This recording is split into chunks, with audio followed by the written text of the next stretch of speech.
untuk rakyat ini, untuk memberikan agar mereka tahu bahwa rakyat tidak baik-baik saja. Apa kita baik-baik saja?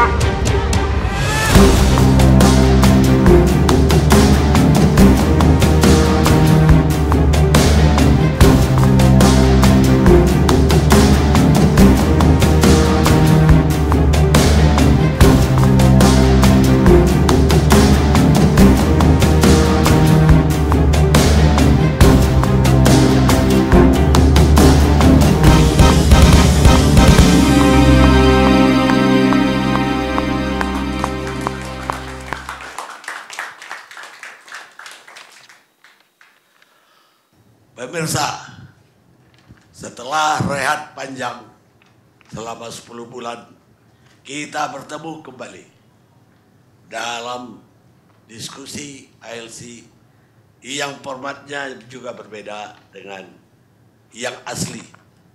Sehingga ada tadi yang bilang bahwa ini ALC mini, ada yang bilang ALC perjuangan. Mungkin yang paling menarik ALC perjuangan untuk nandingin partai ATM.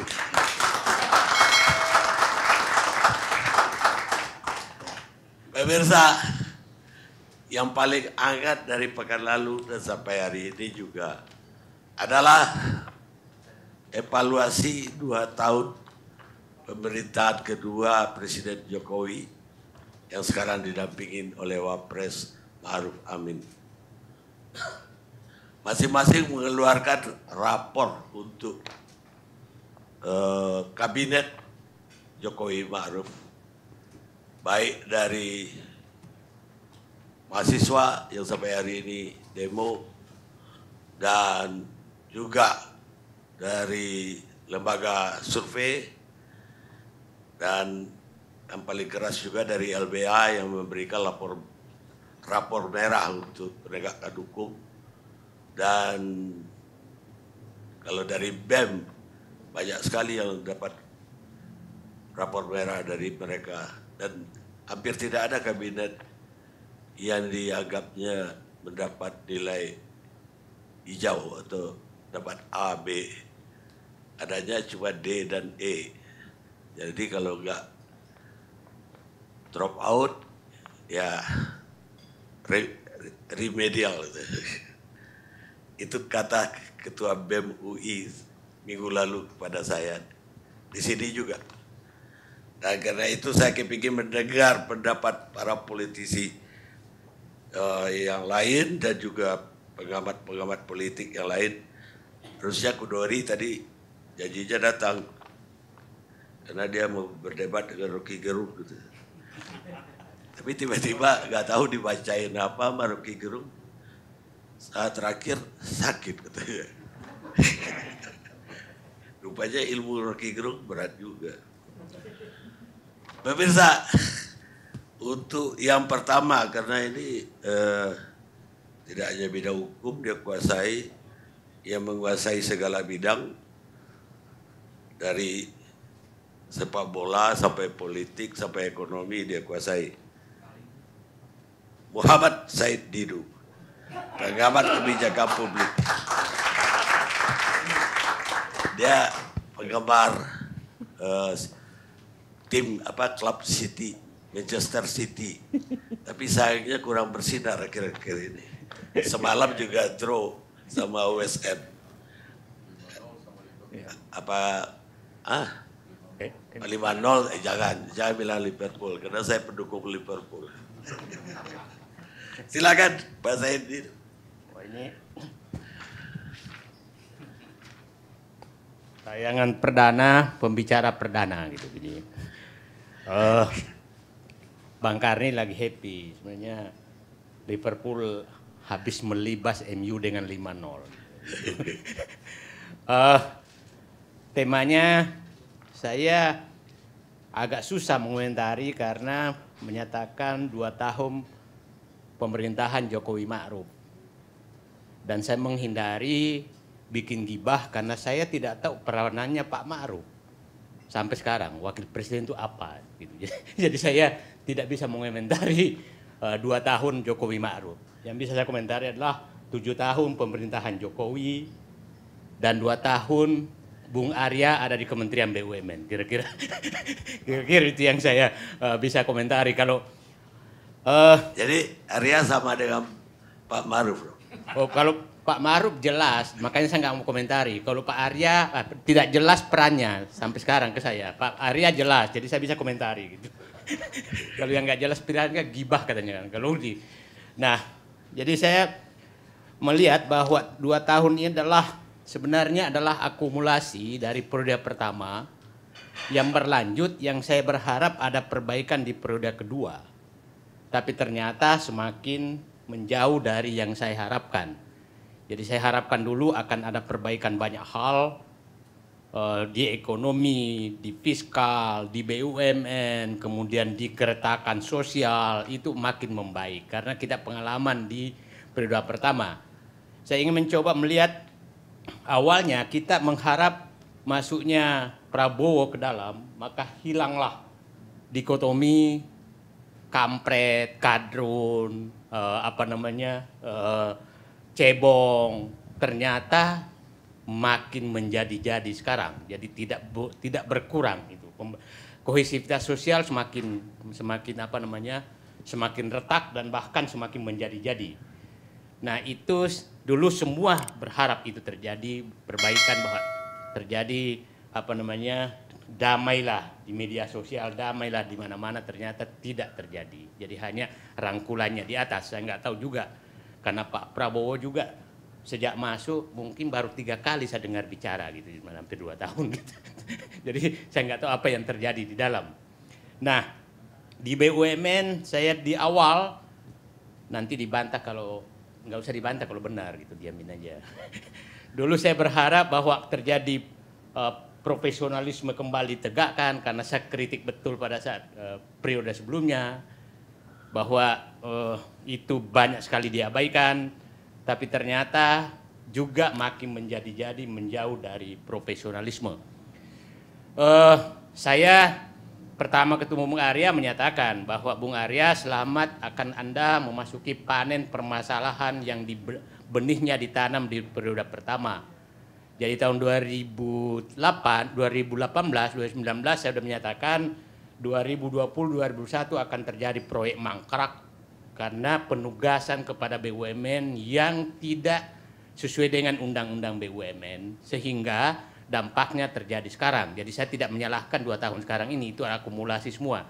Jadi kerugian daripada BUMN itu adalah karena penugasan di periode pertama, yang menurut saya Presiden tidak mendapatkan analisis yang tajam bahwa penugasan ini baiknya begini. Sebenarnya penugasan itu agak bagus sampai 2016. Tapi setelah itu berhenti dan BUMN sudah keburu masuk dan masuk semakin dalam. Sehingga Wasdaya Karya punya utang puluhan triliun, Pertamina menghadapi utang, yang lain-lain menghadapi utang. Dan pas Bung Arya masuk, ada pandemi masuk, maka semakin dalam masalah itu. Jadi semakin dalam masalah itu. Garuda menghadapi persoalan, kemudian kereta api cepat kita sudah lama protes bahwa ini akan masalah.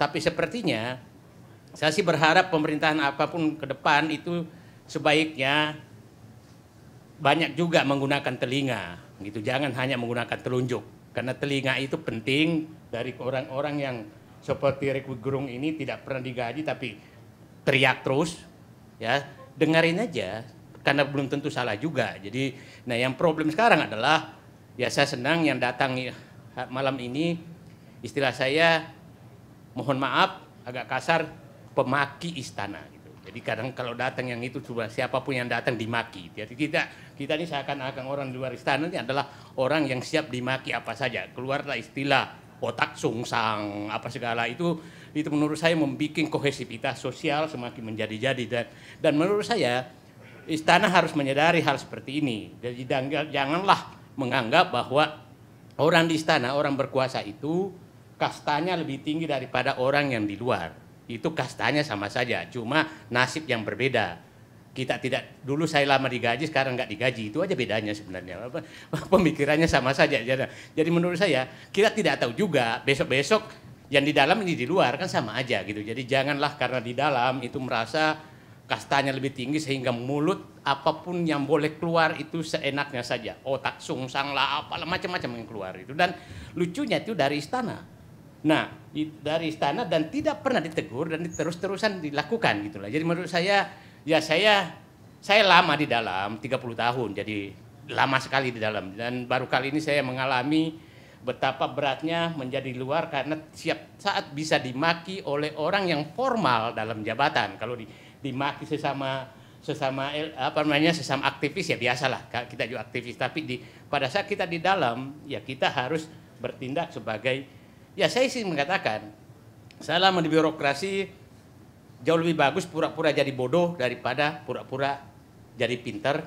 Kan kalau jadi bodoh maka saya dapat ilmu, pura-pura jadi bodoh. Kalau saya jadi pintar maka semua orang tidak akan memberikan ilmunya kepada saya. Nah itu saya pikir nasihat saya kepada teman-teman yang masih di dalam. Nah saya hanya ini ya, ada teman-teman yang dari tolong dipikirkan. Saya mulai berpikir siapa yang menerima nasib bangsa ke depan ini.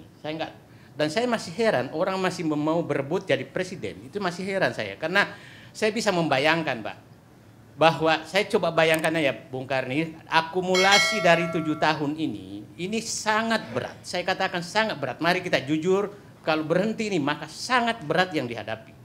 Saya kasih contoh begini aja. Perhitungan sederhana dari fiskal. Kalau terjadi bahwa Perpu nomor 2, Undang-Undang nomor 2 2020 tentang pelonggaran fiskal yang menjadi 6% maksimum, kalau kembali 3% di 2023. Nah, apa yang terjadi? Maka pendapatan kita, PDB kita kira-kira 16.000 17.000 triliun. Maka utang maksimum 500 triliun. Karena 3%, utang maksimum 300 triliun. Sekarang, pendapatan kira-kira pajak sehebat-hebatnya 1.500 triliun. PNBP kalau nggak dirubah paling 300 triliun, kira-kira 1.800 triliun, ditambah utang 2.500 triliun, maka hanya 2.300 triliun. Udah tidak ada sumber lain apapun. Belanja kita sekarang sudah 2.800 triliun. Pembayaran utang perkiraan saya 2023 itu tidak mungkin kurang dari 1.000 triliun pokok dan bunga, sehingga sisa 1.300 triliun. 1.300 triliun itu subsidi kira-kira pupuk dan lain 250 triliun. Jadi tinggal 1.050 triliun, gaji dan lain-lain sekitar 800 triliun. Sisa 100 triliun. 100 triliun ini mau dipakai apa? Puskesmas nggak cukup lagi, pemeliharaan jalan nggak ada. Nah, yang paling masalah adalah kalau terjadi rontoknya BUMN di tahun-tahun ini. Jadi saya hanya mengingatkan Bung Arya, malam ini karena perdana saya menitip pesan saja. Hati-hati betul dengan utang BUMN jangka pendek. Karena perkiraan saya 2020 sampai 2021-2022 itu ada utang BUMN yang jatuh tempo sekitar 600 triliun. 600 triliun dalam 2 tahun. Nah, itu sangat berat dan saya paham tidak mungkinlah PLN menaikkan pendapatan. Karena kalau dia menaikkan pendapatan terlalu tinggi, maka pasti teman-teman DPR, rakyat akan berteriak. Karena bukan peningkatan karena penambahan kapasitas orang menambah listrik, tapi karena pasti menaikkan tarif. Nah, Pertamina pasti juga agak berat. Jadi hampir semua BUMN konstruksi saya yakin betul bahwa belum kembali. Kenapa? Puncaknya BUMN konstruksi menghadapi masalah dan BUMN konstruksi menghadapi masalah adalah 2022. Kenapa? Pada saat itu hampir semua infrastruktur tidak layak, yang tidak layak itu sudah selesai. Kita tahu kalau sudah selesai maka timbul tiga beban baru. 1, penyusutan, 2, pembayaran utang, 3, operasional. Nah, jadi kalau itu sudah jalan semua, maka tambah beban. Sementara kita paham betul bahwa tidak mungkin layak. Jadi itu 2022 adalah puncak menurut saya persoalan yang dihadapi BUMN. Jadi saya pikir mungkin tenang, LRT yang tabrakan ini semakin cepat jalan, semakin memberatkan. Itu itu semakin memberatkan karena tidak mungkin layak, karena perhitungan saya dengan naiknya biaya itu, maka dari Cibubur sampai ke Semanggi itu baru layak kira-kira kalau tidak disubsidi Rp75.000. Siapa yang mau naik? Kalau subsidi, maka mungkin saya protes. Kenapa orang Jakarta disubsidi, orang kampung saya di Sulawesi nggak disubsidi? Ya kan? Nah, itu dari keadilan. Kenapa orang Jakarta disiapkan banyak sekali fasilitas, sementara di kampung-kampung yang lain tidak disiapkan? Jadi keadilan juga akan muncul. Jadi ini malam ini saya gunakan untuk nitip pesan-pesan bahwa ada agenda berat yang kita hadapi bersama di depan. Maka mari kita satukan bahwa ini 2 tahun ini tolong hentikan akumulasi permasalahan. Tapi mulai menyelesaikan masalah, karena 2023 adalah istilah saya titik tikungan tajam fiskal yang sangat berat. Bayangkan kalau hanya kantong pemerintah isinya 100 triliun yang membiayai melihara jalan lain-lain, transfer daerah macam-macam, itu berat sekali. Saya pikir itu Bang Karni. Iya, Anda Pak Said Didu itu kan nadanya semuanya kayaknya gelap nih ke depan. Masa nggak ada yang positif dari kabinet yang ada sekarang? Saya melihat, karena gini, lembaga-lembaga survei, SMRC, Poltreking, bahkan Kompas kemarin mengatakan mayoritas masyarakat itu puas dengan pemerintahan Pak Jokowi dan Ma'ruf ini. Saya tidak mengomentari survei karena saya juga paham statistik, jadi paham bagaimana menggunakan statistik itu untuk tujuan tertentu, jadi saya nggak usah komentari. Tapi saya menyatakan penanganan COVID oleh Menteri Kesehatan oke. Dan bagi saya dapat A malah itu. Saya menyatakan oke, karena saya melihat itu oke, penanganannya saya menyatakan itu bagus. Nah, itu menurut saya contohlah seperti itu. Tapi kemarin mulai kita pilih karena muncul lagi PCR yang kalang kabut nggak jelas. Bagaimana logikanya Mendagri yang tidak ada kaitannya mengeluarkan instruksi Mendagri menggunakan PCR itu. Nah, saya titip juga ke teman-teman di dalam ini, tolonglah bahwa koordinasi antar menteri ini sepertinya menteri-menteri ini sudah bersaing untuk menuju 2024 gitu.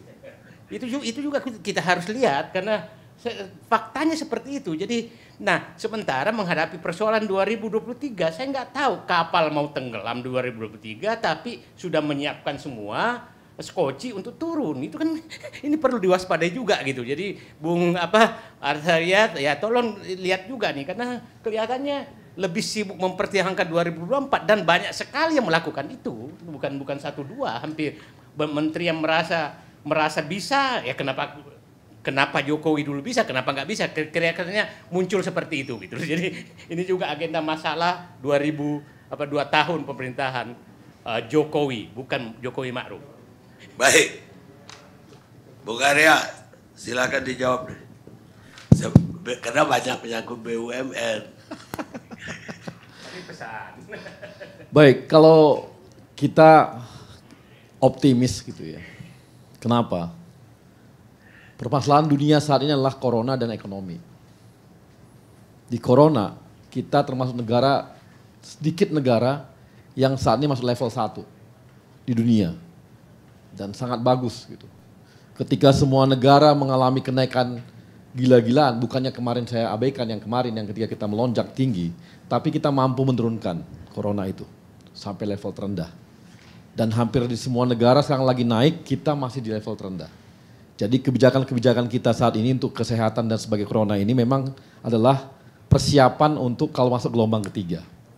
Jadi persiapannya harus memang betul-betul dibuat bagus supaya jangan lagi kita kena gelombang ketiga. Kalaupun kena, tapi kita akan bisa lebih siap.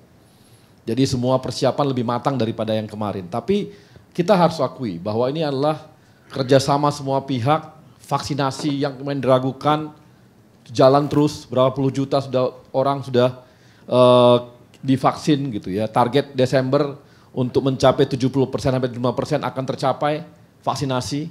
Ini artinya rakyat kita sudah bisa dikatakan sebagai salah satu negara yang di depan untuk vaksinasi juga gitu ya, dibanding negara-negara lain yang tertinggal. Dan ini adalah sebuah prestasi yang sangat besar dengan kondisi di hampir semua negara gugup untuk menghadapi corona. Dan kita kembali kalau level-level 1 kita lihat sekarang di depan saja kemacetan udah seperti biasa lagi. Seperti kehidupan kita sehari-hari. Ini adalah sebuah prestasi besar yang nggak bisa kita pungkiri. Dan ini nggak bicara angka, tapi bicara kenyataan real yang kita hadapi. Dan paling gampang lah lihat di rumah sakit. Berapa orang yang kena corona sekarang. Tidak bisa dibohong-bohongi angka di rumah sakit. Karena kita udah pernah mengalami lompatan tinggi, rumah sakit numpuk, nggak bisa masuk rumah sakit, banyak meninggal. Itu adalah kenyataan yang kita hadapi, real. Sekarang lihat di rumah sakit. Hampir semua, saya kemarin berapa daerah, hampir kosong itu, nggak ada yang kena corona. Dan itu real. Artinya dari sisi kita corona ini kita bisa tanggulangi dengan baik. Sisi ekonomi, kemarin kita laporan kemarin terakhir, kita mengalami plus 7%. Inilah pertumbuhan real yang sudah kita alami. Dan sekarang dengan kondisi negara-negara lain mengalami krisis energi. Krisis energi, Inggris mengalaminya, Singapura mengalaminya, semua mengalaminya, kita masih bisa, memang ada di beberapa daerah mengalami solar kurang dan sebagainya, tapi itu pun bisa tertanggulangi.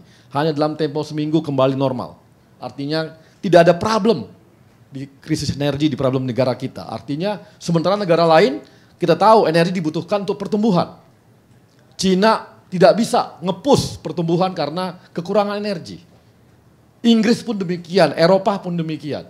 Singapura sekarang minta-minta sama kita. Udah empot-empotan Singapura sama kita. Baru sekarang mereka sadar bahwa ternyata mereka butuh Indonesia untuk mengalami yang namanya energi. Tanpa energi tidak ada pertumbuhan. Itu adalah kondisi real yang kita hadapi. Jadi ini semua lagi bertumbuh. Ekonominya lagi bergerak. Saya juga ke lapangan, ke daerah-daerah, kita lihat pantau dan sebagainya. Ini UMKM mulai bergerak. UMKM yang paling terpukul sekarang udah mulai bergerak. Ketika level terbawah prasejahtera sama UMKM-nya bergerak, maka ini akan nyundul ke daya beli rakyat. Ketika daya beli rakyat naik, maka ini akan membaik juga kondisi ekonomi kita. Dan bisa dikatakan kondisi ekonomi kita lebih baik daripada Malaysia, lebih baik daripada Vietnam, lebih baik daripada negara-negara ASEAN lainnya. Ini adalah kondisi real yang kita hadapi. Sekarang industri sekarang bergerak. Kemudian kita diuntungkan juga dengan komoditi. Batu bara naik, kelapa sawit naik, hampir semua komoditi kita, timah dan sebagainya naik. Ini adalah sebuah keuntungan lagi bagi negara kita ketika negara lain mengalami penurunan. Dan ini adalah hal-hal yang nggak bisa kita pungkiri. Ini akan memacu kondisi, karena apapun dikatakan, komoditi adalah bisa dikatakan penggerak ekonomi bangsa kita saat ini. Dan ketika itu bergerak, harga sangat baik, maka dia akan mendorong yang lain.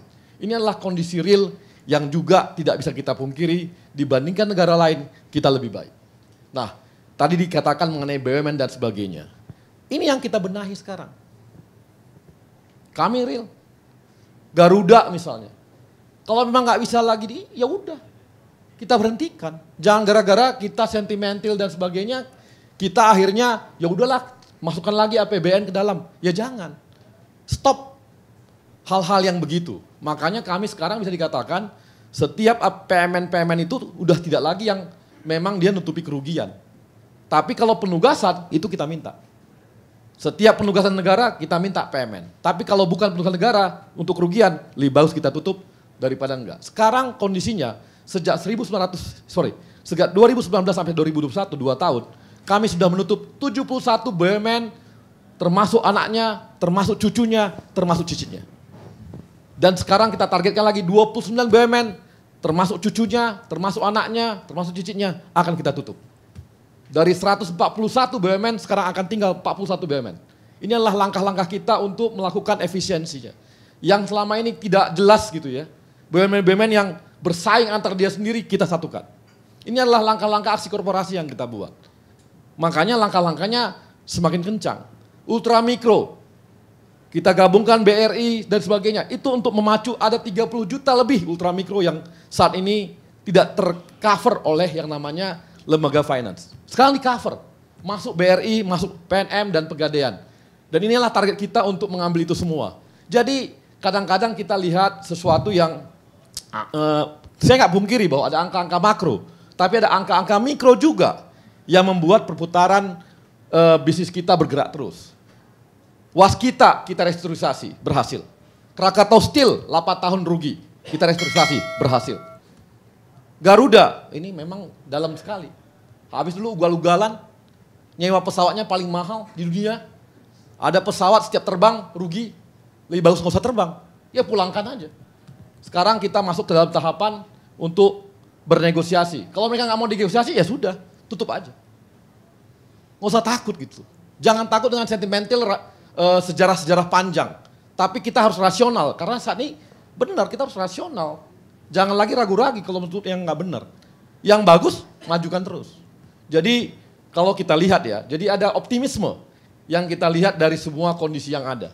Dibandingkan negara lain, negara kita saat ini lebih baik secara ekonomi. Tadi dikatakan bahwa 2022, 2023 kondisi agak rentan baik untuk BUMN dan lainnya. Makanya kami lakukan restrukturisasi.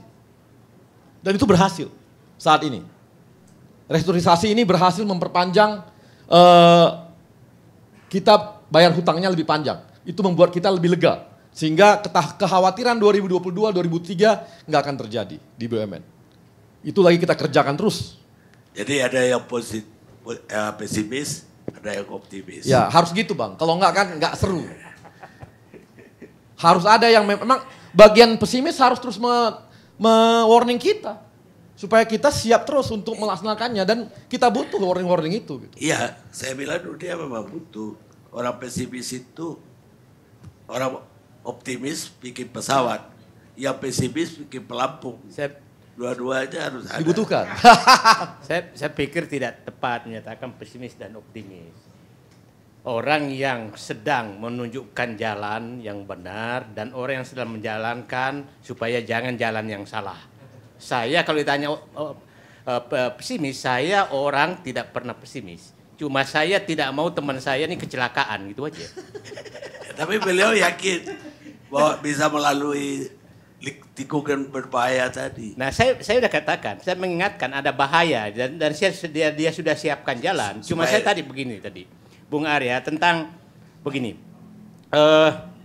publik pasti bisa bertanya, kenapa kereta api cepat dikasih penyertaan modal negara, tapi Garuda dibiarkan rugi, kan itu juga akan rugi juga, kira-kira begitu. Tapi mungkin itu pun bisa saya jawab. Sayanya nggak ditanya tadi, coba saya tanya. Saya bisa jawab kenapa.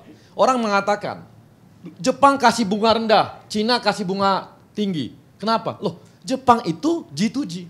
Dia kasih hutang ke negara, habis itu nggak peduli. Mau itu berasa beroperasi, mau itu nanti rugi, mau apapun, nggak peduli kami. Yang penting bayar hutang. Sementara Cina menawarkan B2B. B2B dia ikut cemplung 40% sahamnya di sana. Di mana-mana B2B itu lebih mahal bunganya daripada G2G. Tapi Jepang nggak mau bertanggung jawab terhadap proyek itu apakah akan rugi atau untung. Dan Cina dia mau ikut nyemplung 40%. Nggak mungkin mau dia rugi kalau dia nyemplung 40% di situ sahamnya. Oke, jadi nanti kita bahas yang lain. Nah gitu.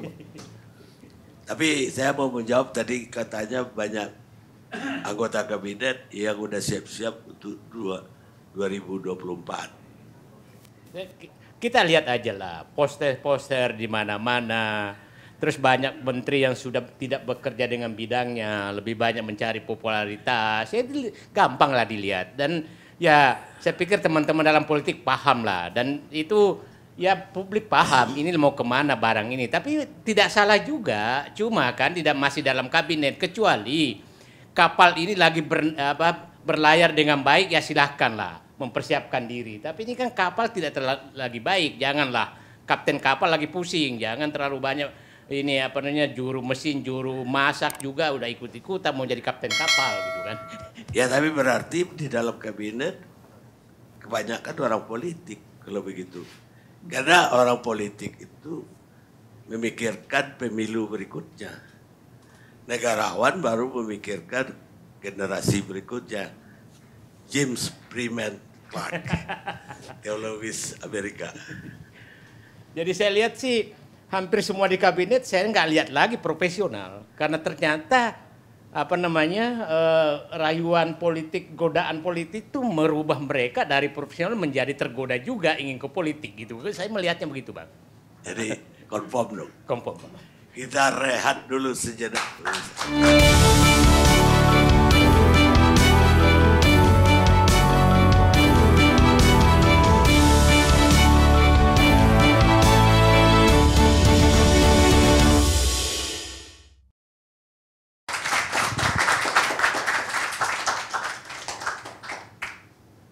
pemirsa, kita lanjutkan acara kita.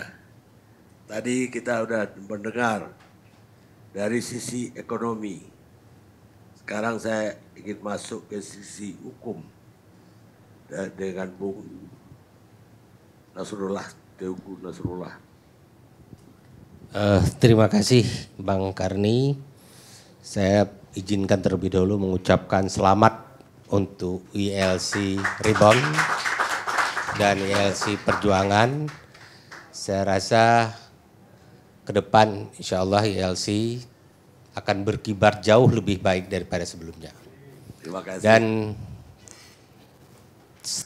hampir setahun ILC tidak ada, hampir di seluruh pelosok Indonesia protes kepada saya, kenapa ILC tidak ada. Saya bilang, saya hanya narasumber, jangan protes ke saya. Proteslah ke Bang Karni, kenapa ILC tidak ada. Nah lebih lanjut nanti Bang Karni harus protes lagi kepada pihak-pihak lain yang menyebabkan ILC tidak ada, Bang. Bang Karni, salah satu televisi di Indonesia, salah satu program acara di Indonesia yang tiap tahun mengkritisi setahun pemerintahan, bukan hanya di Jokowi, masa SBY pun dilakukan dulu, adalah ILC. Hampir setiap tahun. Ini kelihatannya sekarang 2 tahun pemerintahan Jokowi. Jadi saya ingin kepada publik membuang jauh pemikiran-pemikiran bahwa ILC mencoba mengkritisi pemerintahan Jokowi. Tidak. Ini ILC mengkritisi setiap tahun rezim pemerintahan. Ini hanya ILC yang melakukan langkah itu. Dan saya beberapa kali menjadi narasumber di acara yang seperti ini. Tapi selalu berimbang walaupun mengkritisi. Oh, begini. Narasumbernya pun berimbang. Bukan mengkritisi sebenarnya, melakukan kajian apa hasil-hasil dan kekurangan-kekurangan. Itu. Ya. Jadi makna mengkritisi itu jangan diterjemahkan dalam konteks menyerang. Mengkritisi itu harus ditafsirkan melihat apa adanya, yang baik diakui baik, yang salah diakui salah. Nah yang repotnya adalah ketika kita duduk seperti ini kadang-kadang kita terjebak kepada pokoknya harus salah semua. Atau kalaupun ada yang diingatkan itu cari pembelaan, bukan membahas bagaimana iya terima kasih atas masukan itu untuk kami bangun ke depan, kami perbaiki. Ini sifat menyerang dan defense itu kadang-kadang sangat melekat kepada narasumber, termasuk saya mungkin nanti. Nah gini Bang, kalau kita melihat pelaksanaan hukum, pembangunan hukum di tahun kedua pemerintahan Jokowi, kita harus melihat dulu tolak ukurnya apa yang mau kita gunakan. Dalam penegakan hukum itu banyak sekali subsistem yang terlibat. Baik di tahap kepolisian, kejaksaan, hakim, pengacara, terus panitera. Itu satu sisi dulu, subsistem yang terlibat. Nah, kita coba lihat apakah di subsistem tersebut sudah ada perbaikan dalam 2 tahun ini. Jujur saya merasakan, saya yang bergerak di lapangan, mungkin Bung Arteria dulu juga bergerak di lapangan tapi sekarang tidak lagi mungkin ya karena kegiatannya sebagai anggota dewan. Sangat merasakan Bang Denny, Kalimang, Pak Chandra sangat merasakan bahwa subsistem tersebut masih berjalan di tempat. Saya tidak mau mengatakan minus malah takutnya nanti memberikan kesan menyerang, tapi masih berjalan di tempat. Hampir semua subsistem tersebut banyak hal yang harus dibenahi. Nah persoalannya adalah pembenahan selama ini hanya di level ganti pimpinan. Kita sibuk ramai semua siapa calon nomor 1 di lembaga ini, siapa. Tapi tidak melihat bagaimana itu dibangun kembali, dirangkai kembali hal-hal yang sudah begitu rusak di semua subsistem. Nah saya melihat kalau dari sisi subsistem penegak hukum, saya tidak mau mengatakan minus tapi masih berjalan di tempat sampai 2 tahun ini. Nah, kemudian dari sisi hukumnya, saya tidak melihat ada perubahan-perubahan di dalam aturan-aturan untuk penegakan hukum. undang-undang advokat saja sampai organisasi advokat bermasalah sampai sekarang ini tidak selesai-selesai. Hukum acara saja yang harusnya menjadi pedoman di dalam penegakan hukum tidak selesai-selesai. Bahkan di pemerintahan periode kedua SBY, draft itu sudah diserahkan ke DPR. Saya nggak tahu ini bagaimana nanti penjelasan Bung Arteria. Ini periode kedua Jokowi, tinggal 3 tahun lagi. Saya nggak yakin bisa selesai dalam 3 tahun lagi. Apakah harus sebuah undang-undang, draft undang-undang harus sampai 20 tahun di DPR? Ya, ini sudah 10 tahun loh Pak, draft undang-undang itu, RUU KUHP, RUU KUHP. Nah, kemudian kita lihat juga dari sisi, ya kita boleh berbeda pendapat, Omnibus Law, kemudian undang-undang KPK. Tapi banyak orang yang mengkritisi di titik itu. Dan ini kalau dilihat di undang-undang permasalahan-permasalahan yang ada, saya melihat kurang tercerahkan ya, maksudnya kurang terlihat harapan ke depan. Nah, saya khawatir Bang, kalau Abang mengatakan nanti ini pesimis. Saya tidak mau menjadi orang pesimis, saya mau menjadi orang optimis. Tetapi janganlah kritik itu dianggap sebagai pesimisme. Kritik adalah kritik agar ini ada perubahan. Nah, sebenarnya apa yang harus dilakukan oleh pemerintahan Jokowi? Beliau, saya setuju bahwa Presiden tidak ikut campur di dalam penegakan hukum, saya setuju. Tetapi Presiden dalam kapasitas sebagai kepala negara bisa memanggil semua itu. Kalau misalnya di kepolisian, kejaksaan, ya ada masalah, beliau punya kewenangan menyelesaikan itu. Nah, kita lihat ada sebuah lembaga penegak hukum sebenarnya lainnya yang dulunya sangat tinggi kepercayaan di masyarakat. Tapi di 1 tahun terakhir ini rontok kepercayaan publik. KPK misalnya, suka tidak suka dengan tes wawasan kebangsaan semakin merontokkan kelembagaan KPK.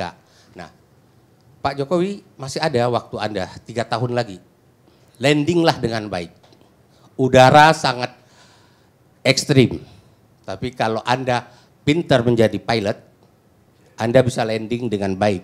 Jangan sampai ketika Anda landing, pesawat rodanya jatuh, atau bahkan rodanya patah, atau rodanya tidak terbuka. Yang terbakar nanti bahan bakarnya, sayapnya, patah semuanya, hancur negara ini.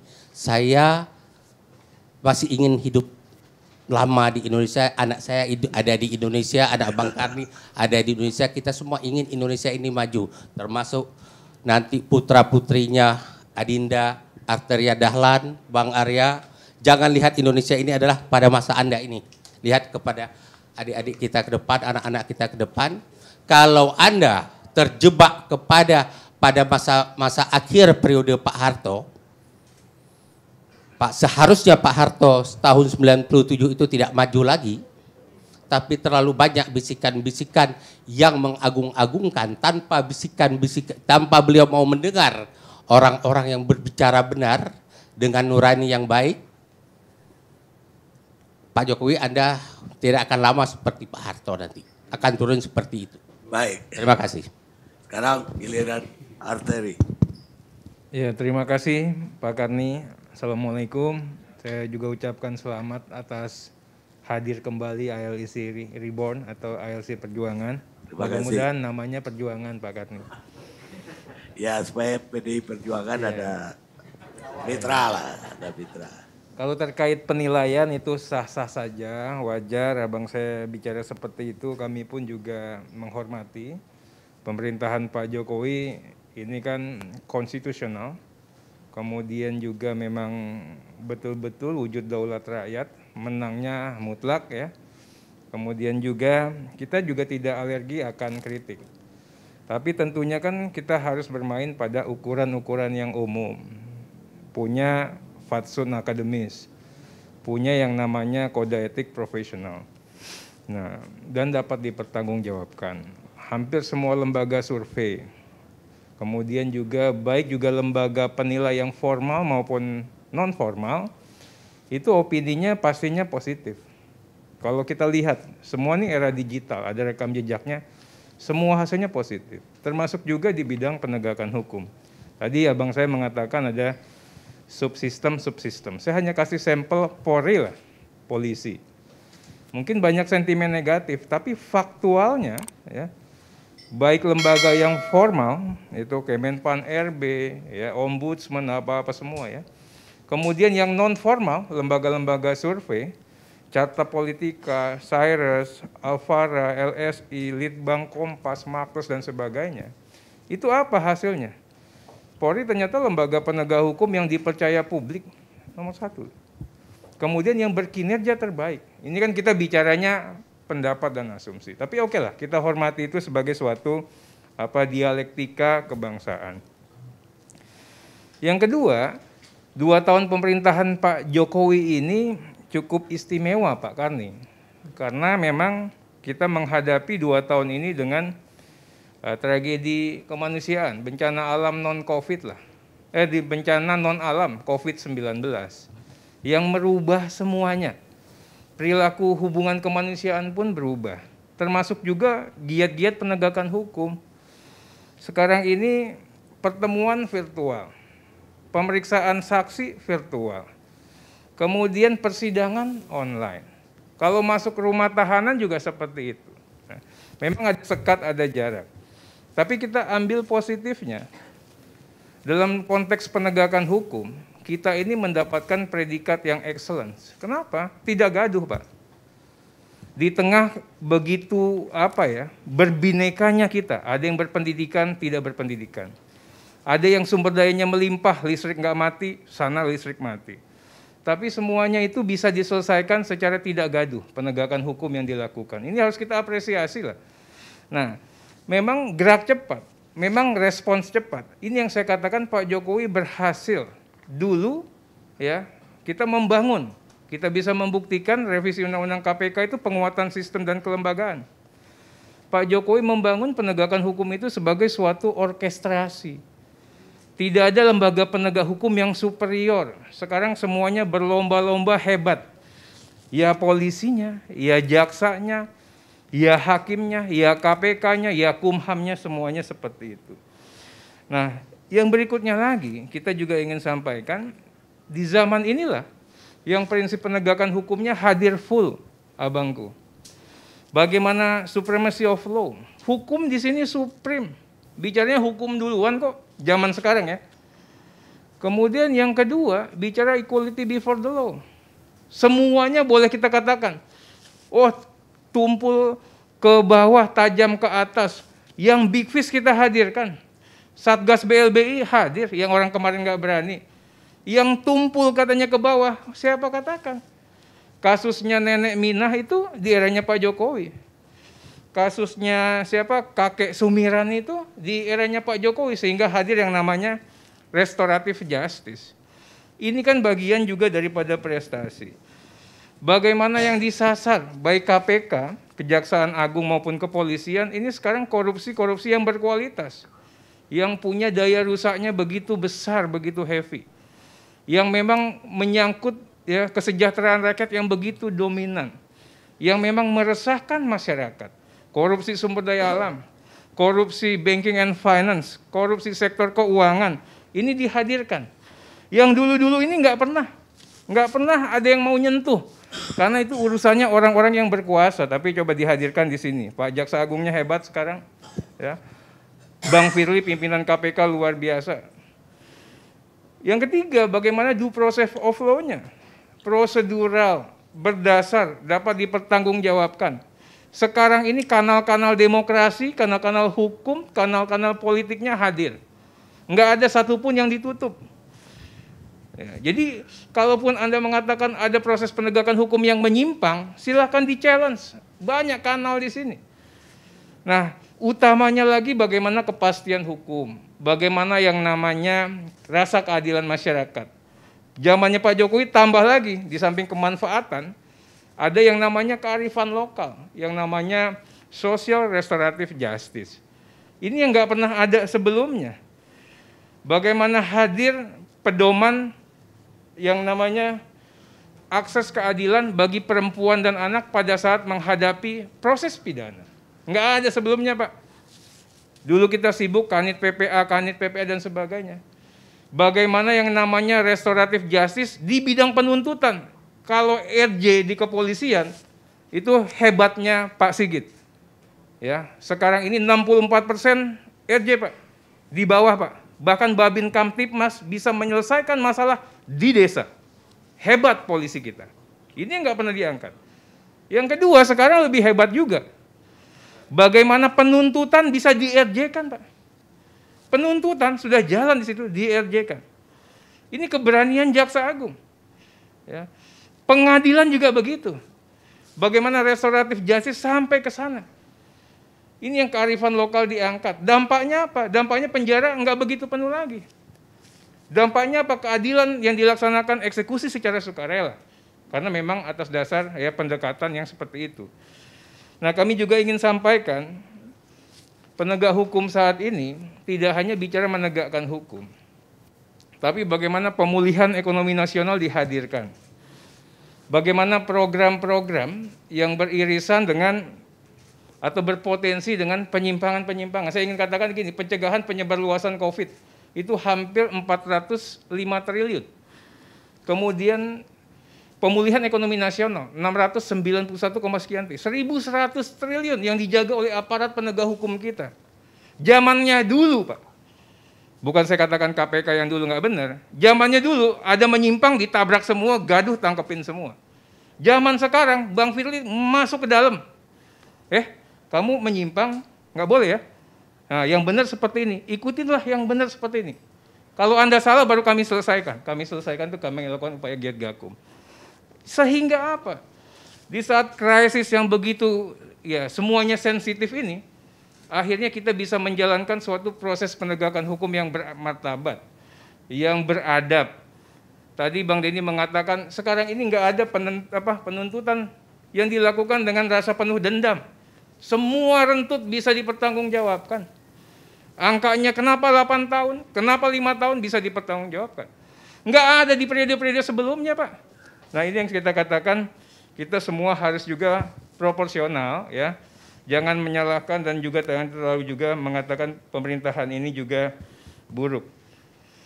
Berikutnya secara internal, di zaman inilah Pak Kani. Sekarang Bapak lihat jaksa, nggak ada jaksa yang 5 tahun ngendon, Pak. Akan ada sistem yang mengatakan, merah dia, ini orang sudah 3 tahun, wajib dipindah. Mutasi, promosi, demosi di semua aparat penegak hukum, di Polri, di Kejaksaan, dan di mana. Semuanya itu terukur dan transparan. Nggak ada main-main. Ruang penyimpangannya pun juga sangat minim. Pencari keadilan, tahu. Kita punya yang namanya case management system. Tahu perkara ini sedang sampai proses mana. Jaksanya siapa. Ke depan mau bagaimana. Nggak usah ketemu orang. Kita punya ke pengadilan tinggi, punya yang namanya comment center. Nggak perlu komisi yudisial turun ke bawah. Karena batuknya saja kedengaran, Pak. Hakim lagi baca apa di handphonenya, kita bisa lihat, Pak. Nah, yang seperti ini yang kita katakan, ini adalah bagian dari upaya-upaya perbaikan. Bagian daripada niat suci, niat tulus pemerintahan yang sedang berkuasa ini untuk memperbaiki negeri. Ya, yang dikerjakan Pak Jokowi ini yang sangat-sangat substantif. Mereka punya patriot, ada Pak Sigit, ada Pak Burhanuddin, ada Bang Firly, yang betul-betul melakukan kerja-kerja yang substantif. Oh, nggak kelihatan, itulah kerja substantif. Kita bukan media wow, kita bukan ingin, wah kita hebat, enggak. Pak Firly bisa bayangin nggak? Yang diamankan oleh Kejaksaan Agung, ya saya kasih contoh karena KPK sudah bekerja maksimal. Ini luar biasa, Pak, yang diamankan, Pak. Pitsus 35 triliun. Tahun ini, Pak. Ya, PNBP-nya saja sudah 1 triliun lebih, Pak. Pemulihan keuangan negara Datun 51,6 T. Di Kejaksaan kita nggak bicara di KPK, ya. Semuanya berlomba-lomba untuk menghasilkan yang terbaik. Tidak hanya nangkep orang, tapi pengulihan keuangan negaranya hadir. Bagaimana saya kasih contoh Kejaksaan Tinggi Jawa Timur. Bu Risma tuh terima kasih. Kenapa? Aset pemerintah kota itu mungkin 30 T dikembalikan kepada pemerintah kota yang sudah mungkin puluhan tahun nggak bisa diambil. Nah, artinya apa? Ya, saya ingin sampaikan kita proporsional. Semuanya ini sedang berlomba-lomba untuk untuk berlomba-lomba untuk menghadirkan yang terbaik bagi negeri. Kalaupun memang ada kekurangan, ya, itu bagian dari sebuah proses. Tapi yang kita lihat, kita punya kesamaan hilal. Bagaimana penegakan hukum ini harus arif, bijaksana, ya utamanya berkepastian adil tapi penuh kemanfaatan. Mudah-mudahan ya Pak Karni, saya bukannya karena saya versinya pemerintah, saya ingin katakan DPR itu bukan gerombolan. Pemerintah ini juga bukan gerombolan. Kita bekerja ini, saya ingin kasih contoh begini Pak. Siapa bilang polisi tidak diawasi? Ini adalah Pak Kapolri kita pada saat mau di fit and proper test. DPR Komisi 3 kerjanya terukur. Kita kasih tahu Pak, janjimu seperti ini. Selalu ada Pak. Mereka akan melakukan pertanggungjawaban setiap bulan Pak, setiap masa sidang dengan kami. Apa yang dia katakan di sini akan terukur. Dan kami selalu catat betul. Jadi kalau dikatakan DPR itu pastinya ngomong berdasar, faktual, tentunya dapat dipertanggungjawabkan. Ya. Makanya bukan saya mengatakan abang saya ini, tapi saya katakan percayalah Bang, kami tidak tidur dan pemerintahan ini juga tidak tidur. Boleh saya sedikit komentari?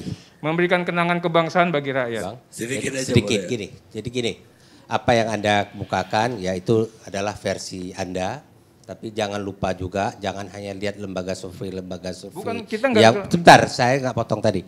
Lihat juga apa yang ditemukan oleh YLBHI, Lembaga Bantuan Hukum Jakarta, yang sangat tegas mengkritisi penegakan hukum di negara kita. Jangan lupa juga bahwa dalam periode kedua beliau ini dalam 2 tahun ini terjadi kasus kilometer 50. Berapa lama kasus yang 6 orang hilang nyawa di jalan tol itu baru sampai ke pengadilan. Itu pun sampai sekarang sebagian besar publik tidak percaya dengan proses hukum yang sudah ada di situ. Jadi jangan sebentar. Kemudian sebentar dulu. Saya ingin katakan bahwa pemerintahan sekarang dalam penegakan hukum bukan persoalan tumpul ke bawah, tajam ke bawah, tumpul ke atas.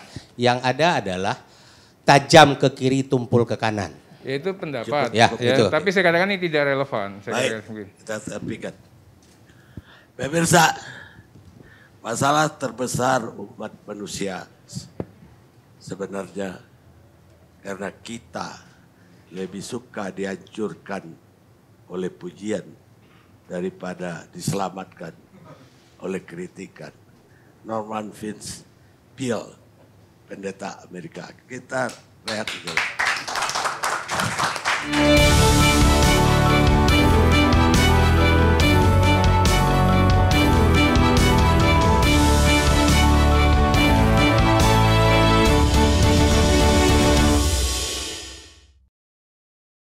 Pemirsa, kita mulai lagi diskusi nomor 1 di negara ini, ILC.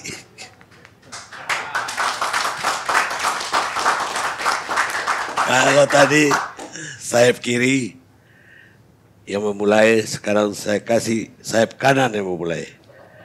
Pak Maman Imanul Haq, politisi PKB.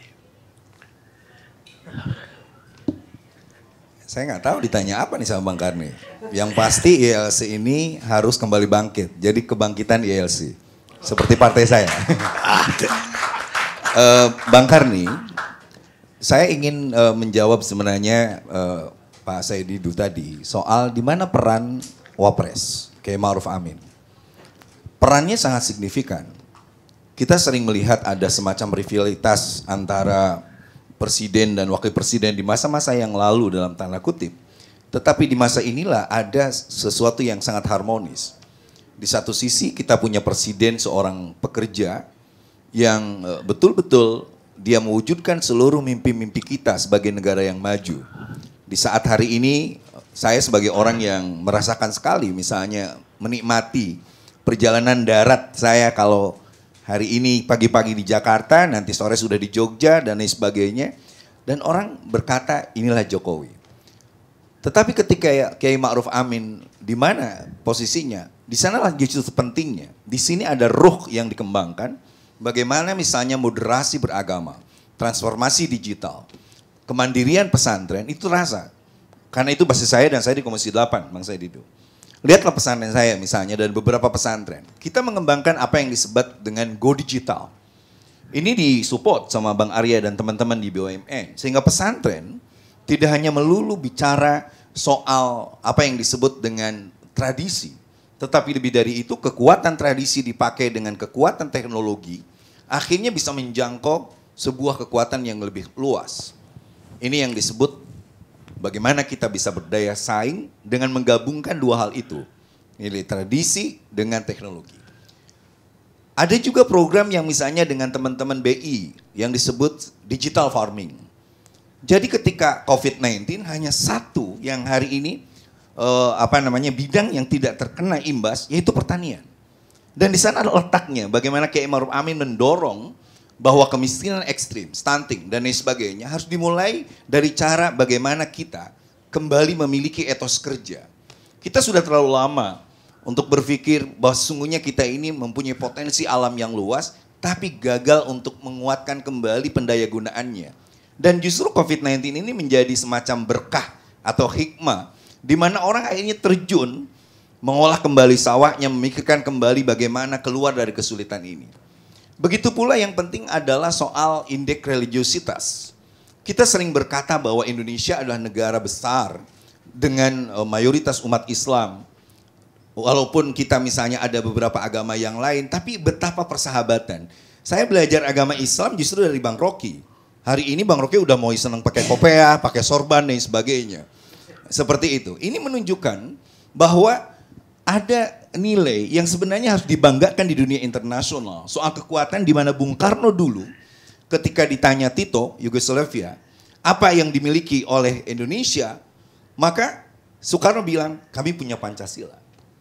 Ketika itu Tito membanggakan militer Yugo yang begitu hebat dan sebagainya, tapi dia akhirnya hancur. Nah, itulah yang sebenarnya dimiliki oleh Kiai Ma'ruf Amin dan itu dijalankan oleh seluruh menteri-menteri sehingga dulu kalau orang datang ngurusin agama itu pasti urusannya menteri agama, sekarang tidak. Hampir semua kementerian turun kepada seluruh sektor di bawah dan pesantren, misalnya ada yang namanya pusat kemandirian pesantren. Di mana UMKM, anak-anak muda, anak-anak jalanan, kerjasama seperti itu. Itu poin pertama. Poin kedua, Bang Karni, saya melihat bagaimana misalnya Kementerian Sosial sebagai garda depan dari penanganan COVID. Dan COVID kita hari ini, penanganan COVID kita betul-betul dipuji sebagai nomor 1.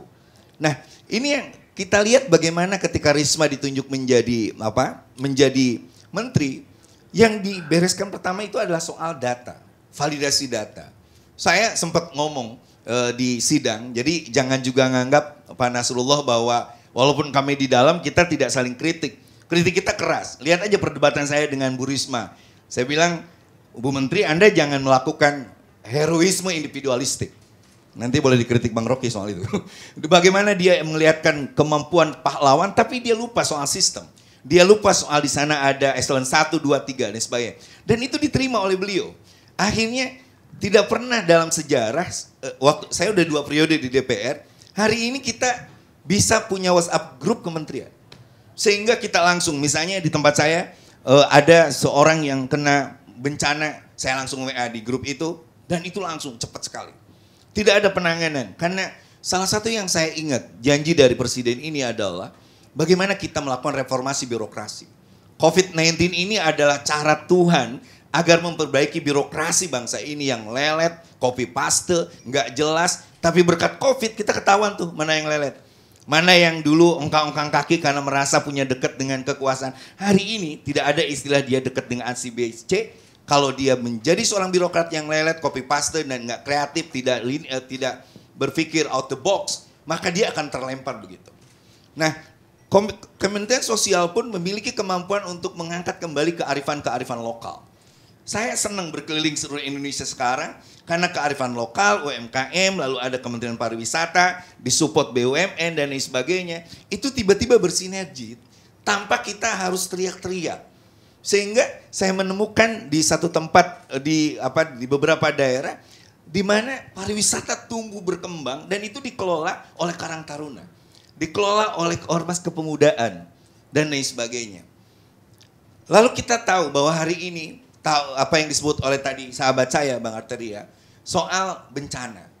Di DPR kita harus berjibaku terus bagaimana menempatkan revisi undang-undang kebencanaan Sehingga menempatkan COVID-19 ini sebagai bencana non alam yang bisa betul-betul kita lihat pelajarannya betul-betul menarik sekali. Akhirnya yang kita lakukan adalah pentingnya mitigasi bencana. Pentingnya edukasi terhadap bahwa kita harus bersahabat dengan bencana, tidak perlu lari karena kan kita tahu selama ini rejim-rejim yang dahulu responnya itu selalu responsif, selalu reaktif, bukan responsif. Tetapi Jokowi Ma'ruf Amin responsif. Selalu masing-masing, tapi kita mulai menata dengan sistematis. Makanya saya ingin mengucapkan terima kasih sebenarnya. Karena kita senang-senang aja Bung Rocky semakin tegas, tajam dan lain sebagainya. Bang Said Didu dan lain sebagainya. Cuma kurang, kok cuma Rocky lagi, Said Didu lagi. Kita membutuhkan orang-orang yang lebih tajam. Ini udah lama nih, 2 tahun. Yang hadir cuma ini aja di kanal-kanal medsos dan sebagainya. Makanya saya rasa kita ada punya kesepakatan. Misalnya satu contoh aja. Kita menolak tindakan represif aparat, tapi kita akan mendukung aparat untuk menegakkan hukum dan juga menjaga kedaulatan Republik Indonesia ini, termasuk soal Pancasila dan lain sebagainya.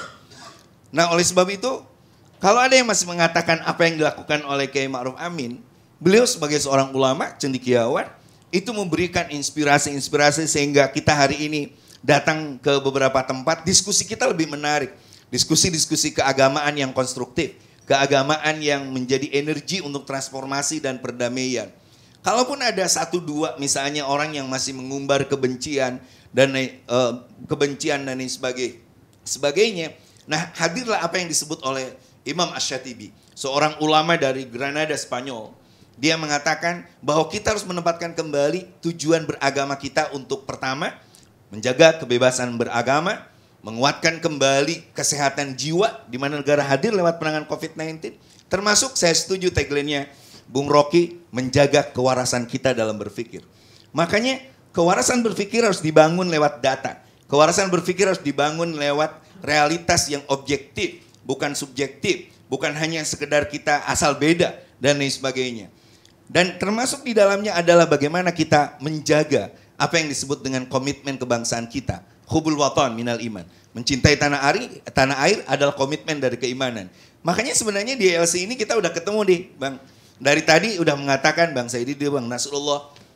Atau nanti kata terakhirnya dari Al-Mukarram ke Rocky. Tadi udah sepakat bahwa kita sebenarnya tidak mengkritik dalam tanda kutip. Tapi ingin memberikan arah jalan yang benar. Tapi kami ingin mengatakan jalan yang kami lakukan pun sudah benar, on the track. Kalaupun masih ada kerikil-kerikil dan lain sebagainya, maka pertanyaannya apakah itu hanya sekedar dipikirkan oleh kita? Jokowi, salah satu janji politiknya adalah bagaimana caranya penanganan korupsi, reformasi birokrasi, bagaimana menghadirkan kembali masyarakat yang inovatif, kreatif, dan punya daya kritis. Dan ini yang diinginkan oleh seorang Presiden Jokowi dan Kiai Ma'ruf Amin. Sehingga 2 tahun ini, besok 2022, saya sebagai seorang politisi dengan Pak Arteria, jujur aja Bapak, justru kita membutuhkan sebuah dorongan yang lebih kuat agar Presiden Jokowi Ma'ruf Amin yang meninggalkan optimisme, membangun infrastruktur yang kuat dan sebagainya bisa diteruskan oleh Presiden yang akan datang. Sekali lagi, Presiden yang akan datang betul-betul harus mewariskan semangat ini. Dan kita dalam keadaan negara ini baru keluar dari COVID-19, siapapun dia, presidennya pasti dalam keadaan kesulitan. Siapapun dia, pasti dia menghadapi kendala-kendala yang lebih rumit. Tetapi saya yakin bahwa siapapun yang melihat bahwa ini tracknya sudah dibikin oleh Jokowi Ma'ruf Amin, maka siapapun presidennya tinggal meneruskan dengan semangat yang sama kita. Soal reformasi birokrasi, validasi data, dan perbaikan komunikasi. Saya bilang kepada Bang Arya, udahlah Bang Arya aja suruh jadi jubir istana tuh. Setuju nggak ya? Terima kasih Bang. Jadi kita udah di track yang benar ya. Siratal Mustaqim itu. Betul, makanya perlu doanya ihdinas siratal mustaqim. Siratal mustaqim itu jalan yang dia betul-betul continue, istiqamah dalam nilai-nilai konstitusi. Mengikuti amanat rakyat, itu yang namanya ihdinas siratal mustaqim. Kalaupun ada yang mulai membelok-belokkannya itu berarti orang-orang yang dolin atau magdub. Orang yang tiba-tiba benci karena tidak kebagian kekuasaan atau orang yang memang sesat cara berpikirnya. Atau orang-orang yang tersesat. Tersesat. Terima kasih. Oke, yang terakhir Rocky Gerung. No Rocky, no party. No Karni, no berani. Oke, saya mulai dari Siratul Mustaqim itu. Di dalam karya Dante diterangkan di situ bahwa manusia itu melalui purgatorio sebelum tiba di surga itu. Jadi semacam jalan sempit di mana dia diuji itu. Dan ujian itu tentu terhadap pengetahuan. Jadi sama seperti saya dosen, saya nggak menguji mahasiswa hal yang tidak dia ketahui. Jadi saya mulai dengan Anda tahu apa? Itu. Di situ saya uji, karena dia mesti buktikan bahwa dia tahu itu. Jadi dosen bodoh itu dia menguji sesuatu untuk menjatuhkan mahasiswa, padahal mahasiswa memang nggak tahu apa-apa. Ngapain dia uji hal yang mahasiswanya nggak tahu kan itu? Itu kan dungu namanya.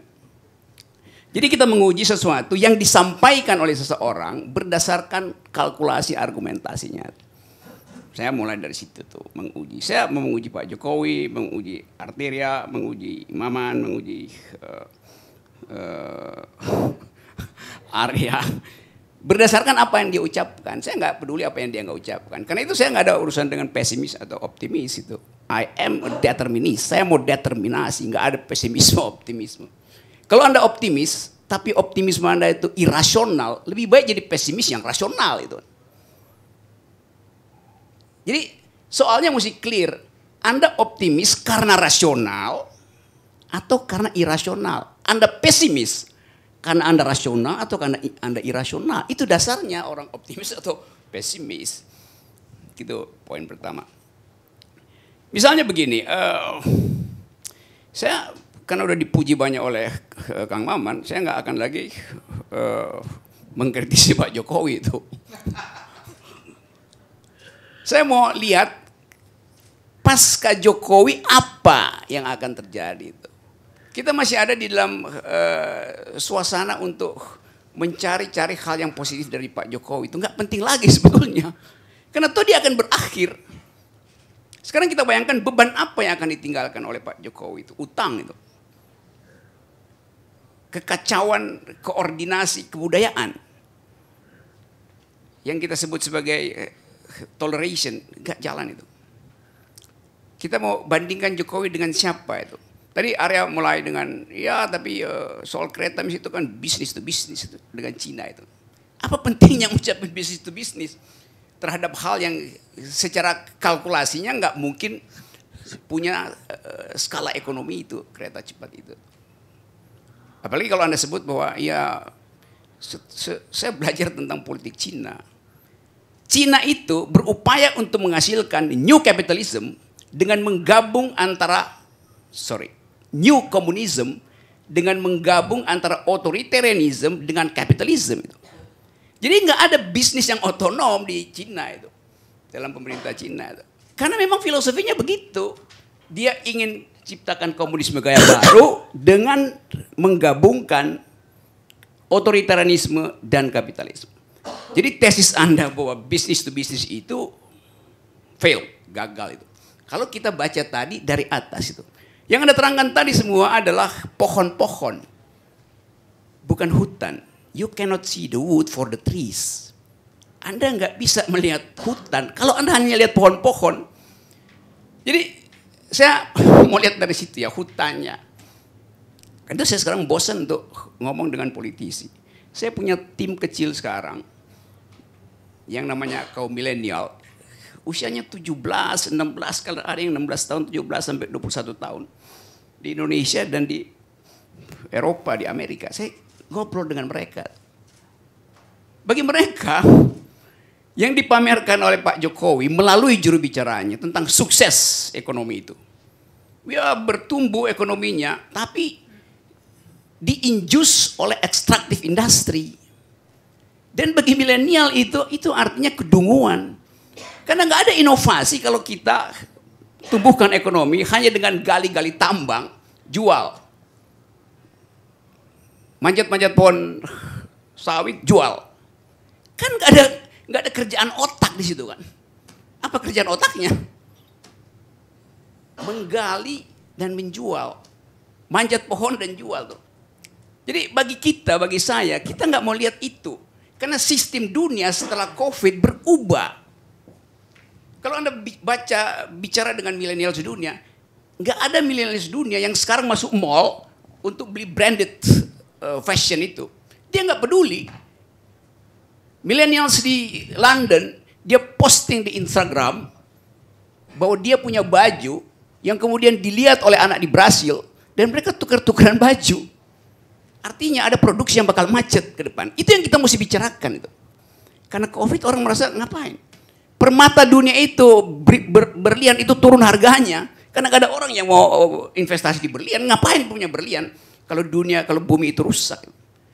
Jadi ada shifting paradigm yang mesti dibaca oleh pemimpin baru nanti. Bahwa nggak bisa lagi kita mempromosikan bahwa iya ekonomi bertumbuh karena menggali-gali kuburan nenek moyang kita tuh. Batu bara kan kuburan nenek moyang kita tuh. Ratusan juta tahun fosil kan. Apa itu? Karena itu bagi mereka millennials dunia itu, warga negara Indonesia melihat bahwa Indonesia ini kejebak dalam kedunguan, gak bisa berpikir prospektif lagi. Ada growth, oke, ada growth. Tetapi distribusinya di mana itu? Karena itu data mengatakan bahwa memang ada pertumbuhan ekonomi karena aktivitas ekstraktif industries. Tetapi yang bertumbuh siapa? 1%. Apakah orang kaya bertambah? Enggak, orang kaya enggak bertambah. Yang bertambah kekayaan mereka. Impact-nya apa? Indeks Gini-nya memburuk. Kalau orang kaya bertambah, saya senang orang kaya bertambah. Artinya ada orang yang naik kelas. Tetapi kalau orang kaya berhenti hanya di itu aja, yang disebut oligarki. Tetapi kekayaan mereka bertambah, itu artinya ada disparitas. Ada kelas menengah yang turun kelas. Statistiknya begitu kan. Cara melihatnya, cara melihat hutan, bukan cara melihat pohon-pohon. Jadi itu intinya tuh. Karena itu pemerintah ke depan itu, dia yang sekarang saya udah nggak peduli lah ini, dia pasti akan membusuk itu, decaying dengan sendirinya tuh. Karena kecapean sebetulnya. Karena itu misalnya kita nggak lihat lagi ada semacam koordinasi pikiran di antara kabinet, semuanya sibuk untuk menyelamatkan diri dari reshuffle gitu. Kita masih menikmati Hari Sumpah Pemuda itu. Dan kita mau ukurkan keadaan sekarang dengan parameter tadi tuh, Sumpah Pemuda. Satu bangsakah kita? Enggak. Terpecah, divided nation itu. Sukmawati pindah agama jadi Hindu, semua orang ribut. Ada urusan apa? Urusan privat dia tuh. Artinya Presiden Jokowi gagal menghasilkan the idea of citizenship. Kalau orang percaya bahwa hubungan kita semua di sini hanya hubungan kewarganegaraan, kita nggak persoalin agama orang. Artinya pemerintah gagal menghasilkan kesetaraan berargumen di dalam situasi citizenship. Yang ada citizenship. Itu. Tapi nanti dibilang itu salah sendiri, bukan kok Jokowi yang saya. Iya, karena dia berjanji dulu di dalam Siratul Mustaqimnya untuk menghasilkan kesetaraan warga negara. Dalam purgatorio dia diuji di situ. Kalau kita mau fair begitu cara berpikirnya. Arteria tadi mengucapkan, iya ada prestasi, Maman juga di DPR iya. Tapi bukan itu yang dipamerkan. Yang dipamerkan kultur hukum kita bekerja apa enggak itu. Kalau kita bilang kita mau evaluasi, di dalam kata evaluasi ada kata value. Value-nya hidup apa enggak? Saya bisa bebas ngomong di sini, tapi tetap saya mesti ukur. Karena setiap saat saya bisa dilaporkan oleh sebuah partai itu. Di polisi bertumpuk laporan saya. Polisinya sampai capek. Itu laporan ke Dewan Pers saja dia ngapain sih laporan kali Rocky Gerung terus dilaporin. Kan value itu yang kita mau nilai, kultur itu. Di dalam teori, semakin banyak hukum, artinya demokrasi nggak jalan. Trade off-nya begitu. Semua negara demokrasi hukumnya menurun, produk undang-undangnya berkurang. Kenapa? Karena value untuk menghormati orang mendahului punishment itu. Kalau saya berselisih dengan tetangga saya, kan saya bisa bercakap-cakap dengan argumen kan. Ngapain saya keluarin golok itu? Anda bikin kotor di tempat saya. Lalu saya datang dengan, menurut KUHP Anda nggak boleh ngapain. Kalau saya bisa ngomong dengan dia tadi soal apa hukum adat tadi itu. Tanah saya mau digusur di Sentul, semua ribut. Itu karena lu Rocky nggak naikkan status lu jadi sertifikat hak milik. Itu otaknya dungu. Saya percaya tetangga saya akan hormati tanah saya, karena itu saya punya tanah garapan. Ngapain saya mesti naikin hak milik? Karena saya nggak ingin memiliki. Karena tidak ada penghormatan terhadap legal culture. Maka semuanya harus diatur dengan hukum itu. Itu bahayanya. Negara hukum sangat berbahaya karena dia ada trade off. Artinya orang tidak bisa lagi bercakap-cakap secara demokratis sehingga harus sewa pengacara tuh. Itu nasib kita di situ sebetulnya. Jadi teman-teman semua, saya menganggap bahwa banyak kasus tadi yang hari-hari ini. Tadi saya baru baca 20 menit lalu ketika break. Megawati menginstruksikan agar semua kader PDIP di semua daerah membangun patung Bung Karno. Apa itu artinya? Kita tahu Bung Karno itu dieluk-elukkan oleh Joseph Tito sebagai bapak bangsa, sebagai nama Indonesia. Sekarang Bung Karno sekedar tinggal nama sebuah partai itu, partainya Arteria. Disempitkan justru Bung Karno menjadi nama sebuah keluarga. Bukankah itu mendegradasi kemewahan Bung Karno sebagai pemimpin dunia? Karena Ibu Mega nggak bisa menangkap bahwa Bung Karno itu begitu dia dimaterialisasikan, dia menjadi sempit itu. Tolong terangkan pada Ibu Mega. Jadi soal beginian yang mesti kita bongkar. Ini edisi perdana, saya bicara konseptual aja. Lebih bijak lah ya. Iya, karena dari dulu gue emang bijak. Saya teruskan sedikit lagi ya. Artinya mengatakan, iya kita negara hukum. Muhammad mengatakan bahwa negara ini berbudaya. Oke. Arya mengatakan bahwa kita sedang bertumbuh. Iya betul. Karena itu demokrasi kita akan maju tuh sebagai negara demokrasi. Seluruh pembicaraan kita hari ini menjadi nol resultantenya kalau kita tahu bahwa sampai sekarang Presiden Jokowi tidak membatalkan presidential threshold. Gak ada gunanya kita ngomong tentang kemerdekaan berpikir, kompetisi. Kalau di ujungnya hak individu untuk berkompetisi bebas dihalangi oleh kuota dungu yang namanya presidential threshold. Di mana di dunia ini, di dalam sistem demokrasi, PLT itu yang nantinya akan menguasai 217 kabupaten kota atau 287 dihasilkan melalui penunjukan, appointed. Boleh aja. Kapan? Kan dia PLT bisa berapa? 2 minggu. 3 bulan, oke. Ini 2,5 tahun, artinya separuh dari tahun pemilu, yang 5 tahun, 2,5 tahun, 287 daerah kita dikuasai oleh orang yang gak dipilih rakyat. Gila ini idenya tuh. Coba dibongkar pikirannya. You cannot see the wood for the trees. Itu makronya. Jadi omong kosong bilang bahwa ada pertumbuhan demokrasi, kita oke lah itu Freedom House baru bilang nggak ada pertumbuhan demokrasi. Tapi oke, kita nggak mau dengar yang dari luar, kita pakai logik kita aja tuh. 2 soal. Tapi oke lah, kalau Pak Presiden Jokowi paham tentang apa yang dimaksudkan oleh pemuda-pemuda 93 tahun lalu, maka dia mesti bilang per hari ini saya sadar bahwa biarlah saya sendiri yang diuntungkan oleh presidential threshold. Diuntungkan dengan cara tidak jujur. Saya ingin generasi berikut jangan pakai presidential threshold. Mulailah dengan situ. Baru terbuka pikiran kita. Tetapi sekali lagi feodalisme yang dibasmi oleh Sumpah Pemuda 28 Oktober masih berlaku sekarang. Jadi mereka, nyawa mereka, arwah mereka di 28 Oktober 1928 melihat kita di sini dengan kecurigaan bahwa Indonesia nggak maju-maju, masih ada feodal gitu. Kenapa begitu? Sebagian besar kabinet sekarang ketakutan mau di-reshuffle. Karena itu mereka datang ke Solo menemui seorang pemuda di situ untuk minta perlindungan agar supaya jangan di-reshuffle. Wali Kota Solo. Wali Kota Solo. Coba cek berapa menteri yang ke Solo hanya untuk mengadu pada seorang pemuda agar supaya dia tidak di-reshuffle. That's a kind of feudalism. Apa? Kita mau ngomong apa itu?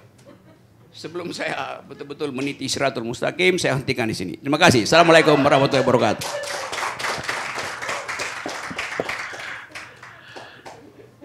Pemirsa,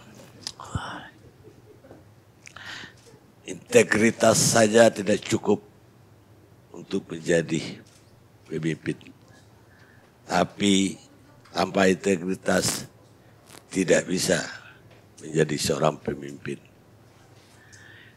Itu dikatakan seorang penulis Amerika yang